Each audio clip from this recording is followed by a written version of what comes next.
Have you ever been asked a question that sounded gentle, almost caring, but something about it made your stomach twist? It might have come in a soft voice, with a slight smile. It might have even sounded like concern.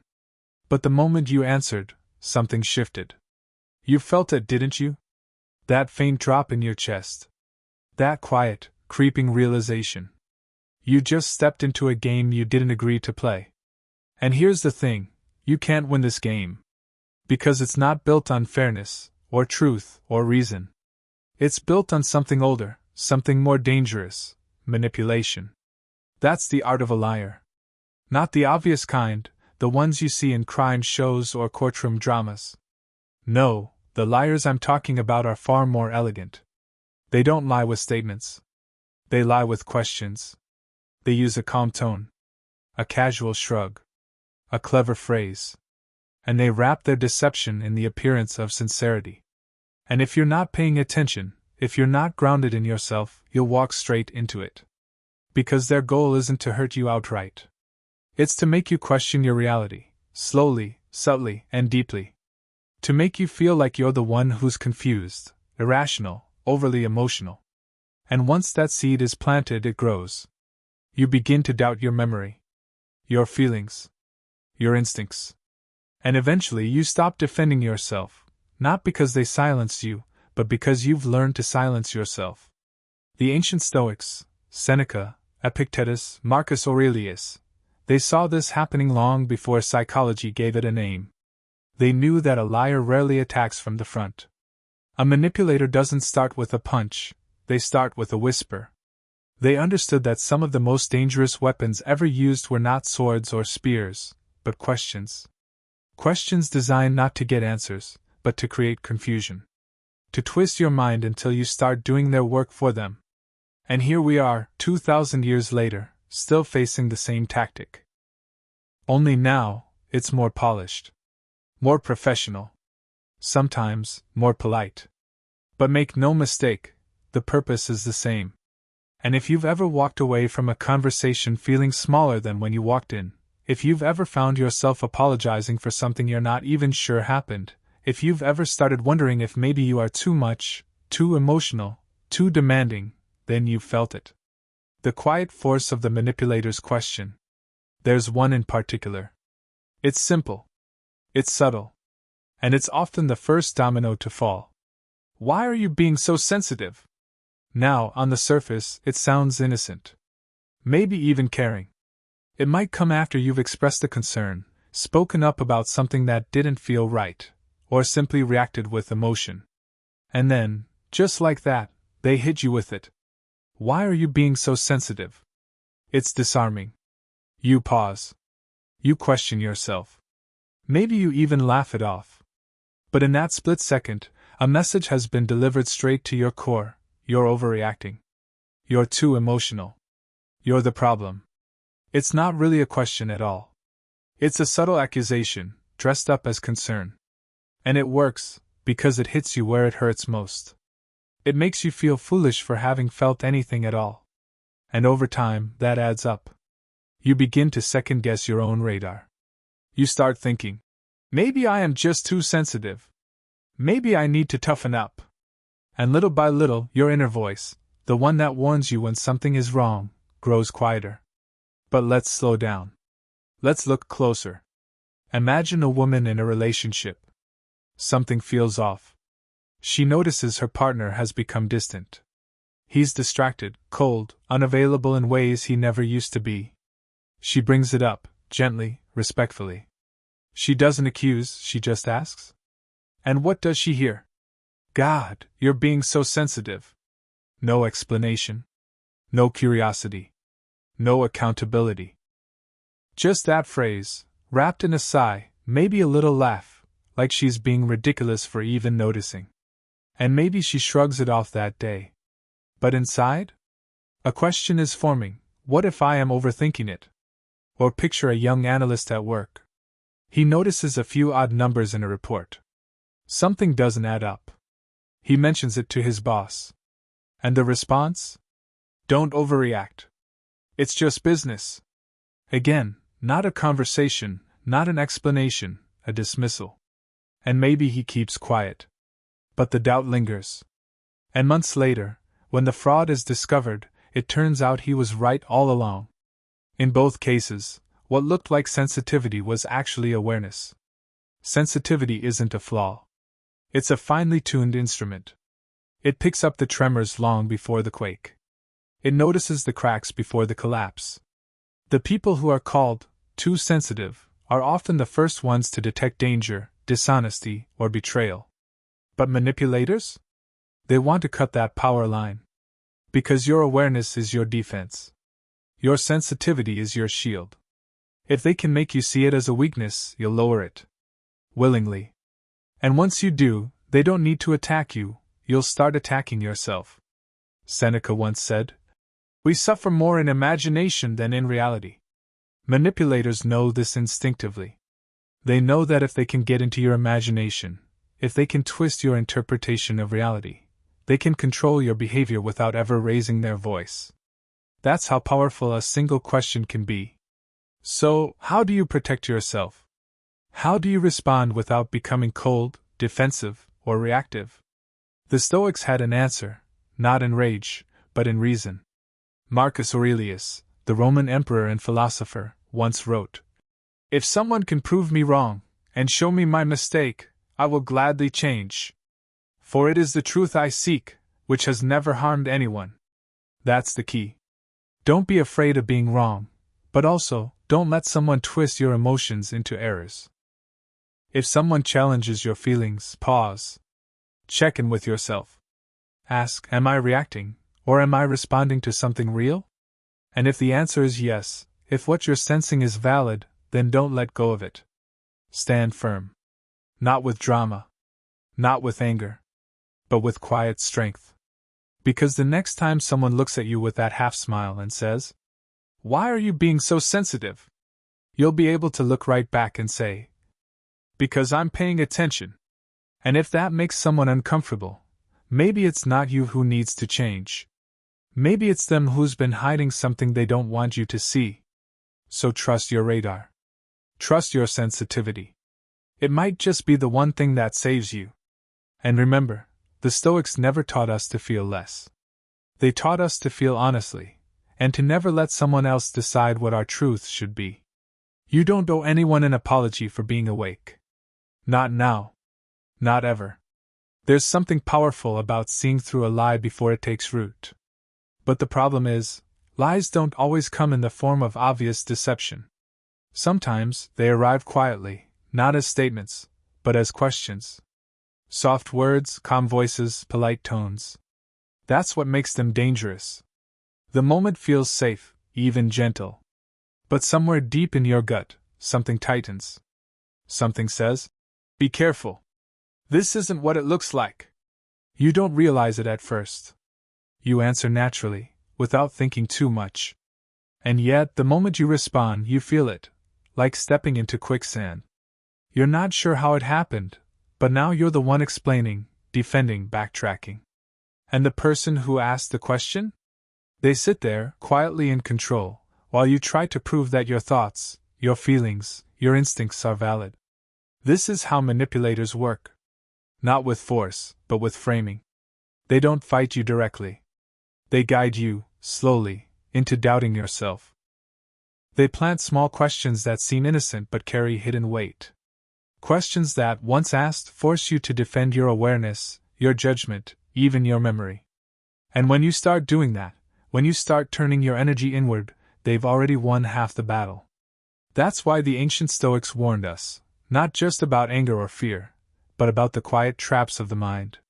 Seneca, Epictetus, Marcus Aurelius, they didn't live in an age of smartphones and gaslighting, but they understood human nature. They knew that the worst lies are the ones that make you question your own truth.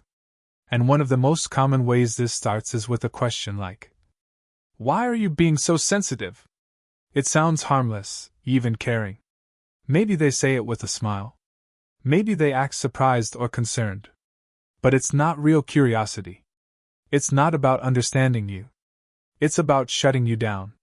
What they're really saying is, "Your reaction is the problem, not my behavior." They want you to feel embarrassed for noticing something. They want you to feel like your awareness is a flaw. And often it works. You think, maybe I am overreacting. Maybe I should just let it go. And with that one seed of doubt, they've begun to disconnect you from your own truth. But here's the reality: sensitivity is not weakness. Sensitivity is awareness. It's your early warning system. The person who sees the shift in tone, the slight avoidance, the small inconsistencies, they're not fragile. They're perceptive. Think of the accountant who spots a tiny error in a spreadsheet. Everyone else says she's just being paranoid. But months later, that same mistake reveals a major fraud. Or the spouse who notices something small, a change in phone habits, a tone that wasn't there before. She brings it up, gets brushed off, is told she's imagining things. But eventually the truth comes out. In both cases, it wasn't paranoia. It was presence. That's what manipulators fear, not your volume, not your emotion, but your ability to see clearly. So they try to make you doubt it. And when someone does that, when they dismiss your feelings with a line like, "You're too sensitive," you don't need to argue. You don't need to defend. You simply stay grounded. You breathe. And you respond with calm clarity. "I'm not being sensitive. I'm being observant. Does that make you uncomfortable?" That's it. One sentence. Spoken without anger. And you'll see it. A pause. A crack. Maybe the smile falters. Maybe they try to change the subject. Maybe they don't say anything at all. But in that moment, the power shifts, because they weren't expecting you to stay steady. Then comes the next trap, often used when you still don't fold, when you still ask questions, when you still see what you're not supposed to see. It sounds like this: "You trust me, right?" Now again, it sounds innocent. Like a soft hand reaching out. But underneath, this isn't a request. It's pressure.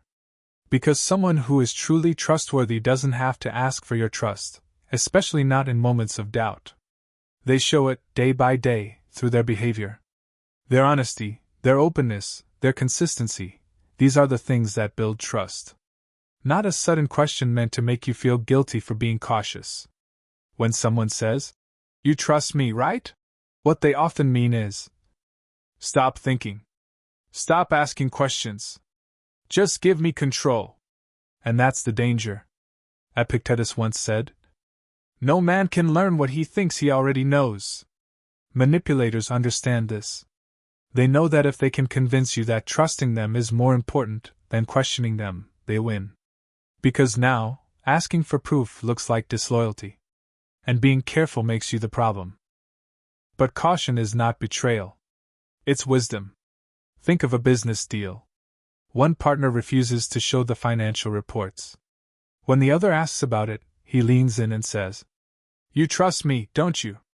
Or in a relationship, someone hides their messages, acts distant, but when questioned, responds with, "Why don't you trust me?" They're not offering trust. They're demanding silence. So how should you respond? You stay calm. You don't apologize for being careful. You look them in the eye and say, "Trust is earned through consistency. Are you asking me to ignore my judgment?" That one sentence flips everything. Because now, they're the one being questioned. And someone honest won't be shaken by that. They'll understand. They'll respect your caution. But someone hiding something? They'll react, with defensiveness, anger, or deflection. Trust is not something you hand out because someone asked for it. It's something you build, slowly, through truth, time, and proof. And once you've built it, you protect it. Because giving it too quickly can cost you your peace. And then, if those tactics fail, if you're still asking questions, still trusting your gut, the next move often comes quickly. "Are you accusing me of something?" Now, this one is clever. It changes everything. Suddenly, you're not just someone asking a question, you're being painted as the attacker. You might just be trying to understand something. You might have calmly pointed out that something doesn't feel right. But instead of getting an honest answer, you get this: "Wait, are you accusing me?" And just like that, the attention shifts. It's no longer about what they did, It's about what you're suggesting. You feel the pressure. You feel the need to explain yourself. And so you say, No, I wasn't accusing you. I was just asking. And that's exactly what they wanted. Now you're defending, not observing. Marcus Aurelius wrote, "The best answer to anger is silence." And in this case, silence doesn't mean saying nothing forever. It means not reacting just because someone is trying to push your buttons. It means staying centered. Letting their words pass without immediately explaining yourself. Think of a courtroom. If the guilty person can make the judge feel guilty, the whole case falls apart. That's what this question is designed to do. So the next time someone says, "Are you accusing me of something?" Pause. Breathe. Don't rush to fill the silence. Then, calmly, without anger, say, "Should I be?" Those 3 words are simple. But they carry power. They return the focus to where it belongs, on the actions, not the emotions. On truth, not manipulation. Because people who have nothing to hide will welcome honest questions. But people who do, they will always try to make you feel bad for asking. And that's why the Stoics taught us not to be cold, but to be clear. Not to shut down emotion, but to stay in control of it. To see the games clearly, and refuse to play them. You don't need to argue. You don't need to beg for clarity. You don't need to explain your awareness to someone who's trying to bury it. You simply stay rooted in what you know. In what you see. In what you feel. Because in a world full of questions designed to twist the truth, your best weapon will always be a calm mind, and an honest heart that doesn't flinch. Have you ever been in a conversation where the moment felt off, but you couldn't explain why? You weren't being rude. You weren't accusing anyone. You just asked a simple question, because something didn't add up. A shift in their energy, a strange silence, or a small lie that didn't match the story from yesterday. And so, gently, you asked? And instead of getting a clear answer, you got this. "Are you accusing me of cheating?" Suddenly, it felt like you'd crossed some unspoken line. You didn't raise your voice. You weren't pointing fingers. But now the other person looked hurt, or angry, or shocked. And you found yourself explaining, softening, backing down. You weren't trying to attack. You were just trying to understand. But that's the trap. That's the move. A subtle switch. Now you're the one under pressure. Now you are the one defending yourself, not because of what you said, but because of how they chose to hear it. This is not just miscommunication. This is manipulation. And it's more common than we think. It's what happens when someone uses emotion as a weapon. Not through yelling, but through quiet guilt. They twist your search for truth into an attack they can play victim to. But a Stoic, someone grounded in reason, calm in the storm, doesn't fall for it. He sees what's happening. He feels the pressure rising but chooses stillness. Because he knows something powerful. The truth doesn't panic. And wisdom never apologizes for being aware. When someone asks, "Are you accusing me?" they're often revealing more than they realize. Maybe they know you're close to something real, and their panic is not because you're wrong, but because you might be right. And when guilt and confusion don't work, they might reach for another classic line. "Would I ever lie to you?" Now this one is wrapped in sweetness. It's soft. It sounds like sadness. Like disappointment. Like you've wounded them just by asking a question. It might come with a hurt look or a sigh. It might sound like love. But here's the question you need to ask yourself. Why do they need to say that? Because truly honest people don't rely on dramatic questions to prove their truth. They show it, every day, in the way they live, the way they speak, the way they behave when no one is watching. "Would I lie to you?" is not a question. It's a performance. It's meant to paint them as pure, and you as heartless, suspicious, cold. And if you fall for it, you'll silence your own instincts. You'll start to feel guilty for doubting. And slowly, without even realizing it, you'll give away the one thing they're truly after, your blind trust. But the Stoics warned us. Truth is never afraid of being questioned. Seneca said it clearly. "If it is not true, do not say it." If it is not right, do not do it. The person with integrity doesn't need to convince you they'd never lie. They don't need to act hurt when you ask for clarity. They understand that questions aren't threats, they're signs of care, of awareness, of being awake. Let's bring it down to real life. A partner deletes their messages, turns their phone upside down on the table, starts locking things they never used to lock. And when you ask why, they look at you with disbelief and say, "Would I lie to you?" Or a colleague cuts corners, avoids questions about expenses, and when you speak up, they say, "Really? You think I'd lie?" The more emotion they pour into their denial, the more you need to ask, what exactly are they trying to hide? So, how does a Stoic respond? Not with anger.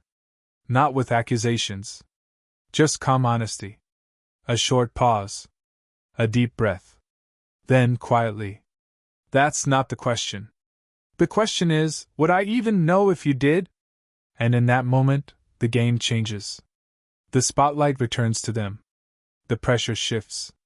Because liars thrive in fog, in confusion, in drama. But clarity is their enemy. They want you emotional, reactive, unsure of yourself. Because if they can make you doubt your own eyes and instincts, they never have to answer the real questions. But when you stay grounded, when you stay clear, they have nowhere left to hide. And if that doesn't work, if guilt doesn't break you, if emotion doesn't wear you down, they reach for the last card in the deck. "Can't we just move on?" It sounds peaceful.